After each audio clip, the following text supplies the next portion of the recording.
গ্রাম ওই নদী কেটে দেওয়ার ফলে জলটা হুড়ুর করে ঢুকেছে এবং গবাদি পশু আনতে দুজন মারা গেছে নৌকায় করেছে। এখন নৌকায় পারাপারটা দয়া করে করবেন না।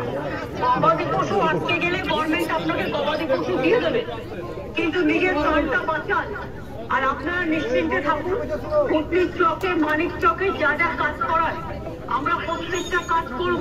কেউ আমি 7-8 জন পরশুদিন পাঠিয়েছিলাম আমাদের গভর্নমেন্ট অফিসার, তারা সব সার্ভে করে এসছে।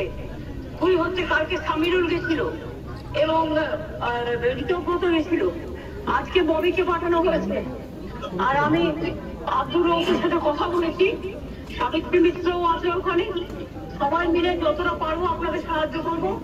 ইএমকে আমি বলবো যা আছে সব জিনিসপত্র দিয়ে মানুষকে রিলিফ পথ চালিয়ে যেতে, যতক্ষণ তারা বাড়িতে ফিরতে না পারবে ইয়ার যেন দেয়। এবং আমি কালকে ডিএমদের সাথে একটা মিটিং নেবো, বাদ বাকিটা আমি করবো। আমি জানি আপনাদের কষ্ট হচ্ছে, কুটনির চকটা এমনই একটা জায়গায় যে প্রতি বছর এই কষ্টটা হয়। ব্রিজটা ভেঙে যাওয়াতে আরো কষ্ট হচ্ছে, ব্রিজ আমরা তৈরি করে দেবো, এটা আপনারা ভরসা রাখতে পারেন। আমাদের কাজ শুরু হয়ে গিয়েছিল, কিন্তু যেহেতু বর্ষার জন্য কাজটা আমরা করতে পারিনি। আর যারা মারা গেছেন তাদের পরিবারকে 2 লাখ টাকা করে দিয়ে সাহায্য দেওয়া হবে। ববিকে পাঠিয়েছি, বাদ বাকি কিছু বলার থাকলে ওকে বলে দিন, আমি শুনে নেবো। আর ডিএমও আছে, ডিএমকেও আমি বলবো ডিএমএসপি কে মানুষ যেটা বলছে সেটা শুনে নিতে।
পরিস্থিতি অত্যন্ত ভয়াবহ। বাঁধটাকে উড়িয়ে নিয়ে গঙ্গা চলে গেছে, গঙ্গা ভাঙনে বাঁধটা চলে গেছে।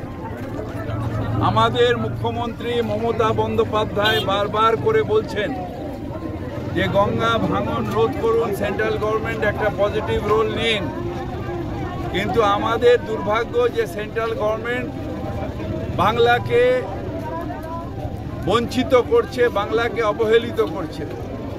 তাই এইখান থেকে নিয়ে মুর্শিদাবাদ পর্যন্ত যে ভাঙন সমস্যা, সেই সমস্যার সমাধান করছে না। যে গঙ্গাটা ভাঙন না হতো তাহলে বাঁধটা যেত না, বাঁধটা না গেলে এই অঞ্চলটা ভাসতো না। গঙ্গা ভাঙনের সাথে সাথে বাঁধটা ভেঙে পড়ে গেছে। সুতরাং আবার সেন্ট্রাল গভর্নমেন্টকে বলবো, মানুষকে মানুষ ভাবুন। শুধু আদানি আম্বানির পাশে দাঁড়ালে চলবে না, গরিব মানুষদের পাশে দাঁড়ান। এবং মুখ্যমন্ত্রী এটা বারবার করে বলছেন, গঙ্গা ভাঙনের জন্য একটা পজিটিভ রোল নিন। অত্যন্ত ব্যথিত, হাজার হাজার লোক ঘর ছাড়া হয়ে রয়েছে, হাজার হাজার লোক ঘরে সব কিছু খুইয়ে দিয়েছে, মারা গেছে। একটা বাবার সাথে 2 ছেলে মারা গেল। এই অবস্থায় পুরো মালদা রয়েছে।